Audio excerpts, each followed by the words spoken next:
How's it going, guys? It's Billy here, and in today's video, this one's going to be all about refurbishing old computer parts. Now, this particularly, we're talking about Andrew's computer, also known as Typical Gamer for you guys that don't know out there. I'll link his channel down below, but if you guys follow him, you're probably following me too.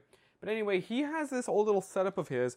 Don't mind the mess, guys. I'm doing a little bit of a kind of a refurbishing, so that's what this whole kind of tutorial is about today. Where you can see this is his old computer over here. It's in a CM Storm. I think it's a Striker or Trooper case. I don't remember what it's called. It's got this nice, huge, like 200mm fan, like up here somewhere in there.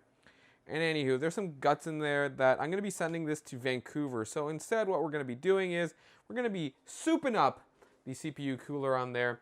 It's a stock Intel one. It's not overclocked or anything else like that. And we're going to be souping it up with this over here, this Noctua NH-D15S. It's one of the top of the lines in terms of air cooling. We don't want to get into the whole water cooling thing for this particular build. We're just going to stick air cooling in this thing and overclock this bad boy. We're also going to be upgrading some of the RAM over here. We got 2 sticks of 8GB of 16GB in total of DDR3 RAM because it is a 3570K. It doesn't use DDR4 RAM. But we decided to get this one at 1600 megahertz, CL9 latency timing. They're in red, so I don't know, that probably won't go with anything in there. But they're low profile, that's more particular why I wanted to get it. DDR3 RAM is a little bit harder to get. We decided to go with the NH-D15S because it's a little bit more compatible with a lot of things, including RAM. That's one of the big things, because at least on the current build, I'm worried about basically the RAM clearance for a lot of it. Don't mind all the guts and everything else that's like kind of thrown about over here.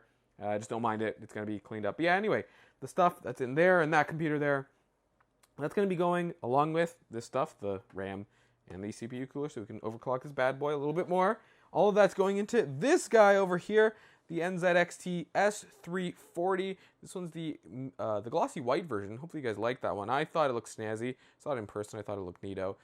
So yeah, I'm just going to be using this computer along with actually this one over here. I'm doing a couple little minor things for this one too, and everything will be okay for that. That's the streaming PC. This one's the gaming PC. And yeah, I'll take you through some of it, some of the benchmarks that I'm going to be doing with it. Like I said, I'm going to be overclocking it slightly so you guys can kind of like know what's up with it, how it's doing, and to kind of really show that even though you might have some old stuff, even just with like some minor little money that you could put into it, and even some overclocking, that it can still be really, really usable for whatever applications you're going to be using it in day to day, and you don't have to always be buying brand new all the time. What you got might even be good enough. So I'm going to take you guys through some of this, showing me moving the components from the old case into the new one, and just showing you how it all performs in general. So I'm going to take you on this journey, and let's go for a ride. Alrighty, so it appears to my error that I thought that there was a stock Intel CPU cooler in here. It actually looks like there's some sort of Cooler Master Hyper 212. I don't know if it's like an Evo or a Plus or one of the original ones.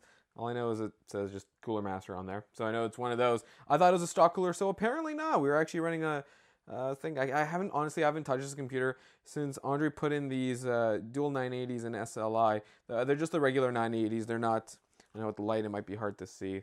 Let me just get my flashlight over here. The lighting's not great in the room right now. I don't really have all the lights set up at the moment. Here we go. Yeah, just like 2 regular 980s. They're not TIs or anything like that. But as we can see over here, the issue was that at least I saw only on videos way later, and it didn't get a chance to work on the computer. There's one RAM slot that's not populated. There's one DIMM slot that's not populated at the time, and that's because of the fan clearance. What you could apparently have done is those clips on the top of the fan, like right there, apparently you can just move up the fan itself. So it wouldn't cover it like, you know, all the way through, like to the bottom of the fan, but it'll cover a big portion of it. So that's, and you can see here as well, it's a big cabley mess over here, even though it's a modular power supply. And you can see there's a bunch of hard drives in there as well. Drive up there. So anyway, yeah, we're going to take this.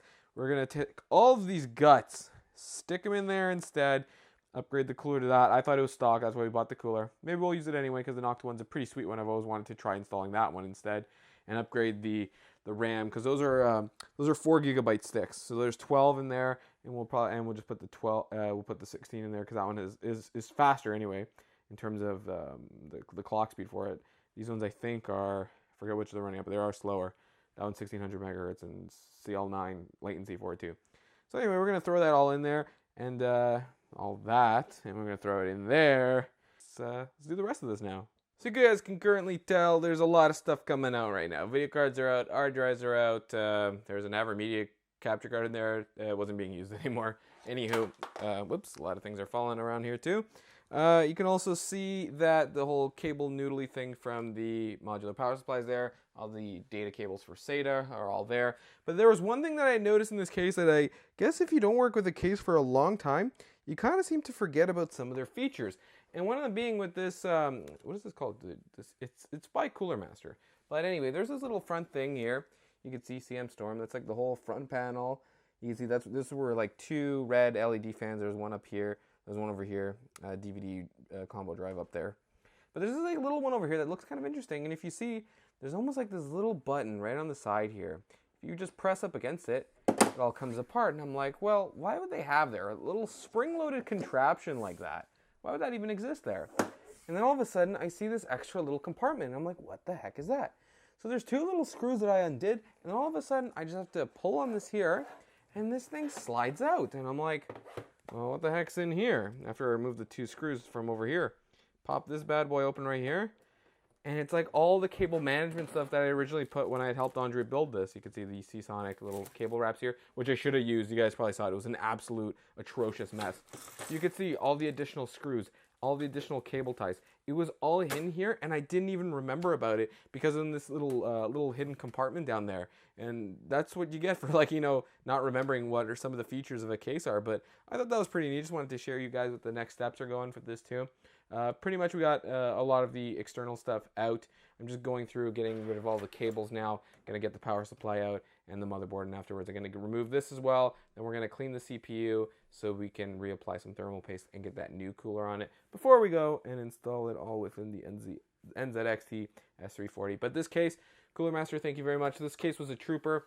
Love that huge 200 millimeter fan up top. I really like this case. It was really neat. But you know what? Going to be shipping it out, sending it to Vancouver, something a little smaller, something a little sleeker.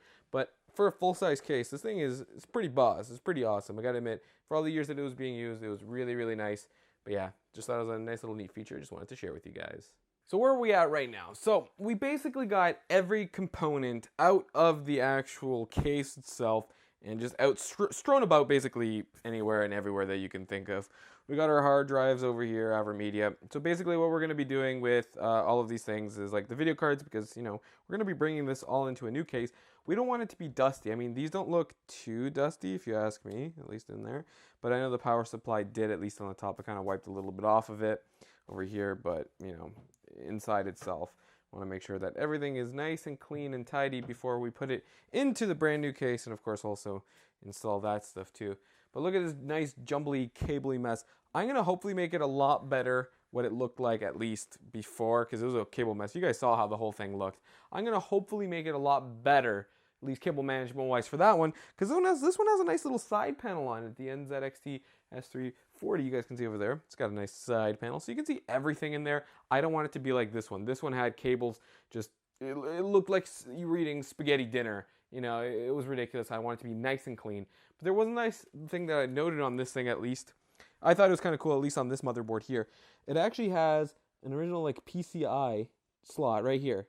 PCI slot, yeah, that's the old school one. I don't even think most motherboards have those anymore. But yeah, I need to dust this thing off too. You can see there's like some dust really caked on over here. And this one also actually, interestingly enough, had an MSATA slot over here. I didn't even notice that was one of the features for it. I mean, most of them have M.2 slots nowadays, and that's like pretty much the boss.com/org. I mean, I got one. It's pretty sweet. It's really, really fast.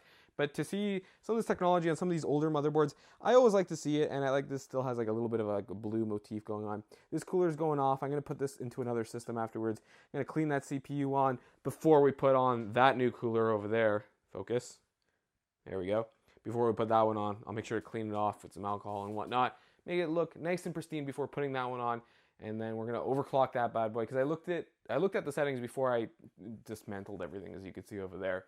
And it wasn't overclocked. So I'm going to see if I can overclock this bad boy a little bit with that cooler and see how it does. Hopefully we get some good results. We can benchmark it and compare it to other CPUs out there that are currently available and see, you know, if it really does still stack up to current ones, and to show that you don't sometimes need to even get newer stuff, that sometimes your older stuff can still be pretty useful. So guys, that's it. Right now it's kind of already, what is it, like 10 p.m., maybe it's 11. I don't even know. There's no clock down here. My phone's in my back pocket. I'll check it later. But I'm getting a little bit tired. I'm going to continue this tomorrow by cleaning the dust off of the items before they all go into there. And we're going to document that whole experience And yeah, we're going to ship these things off to Andre so he can enjoy them afterwards.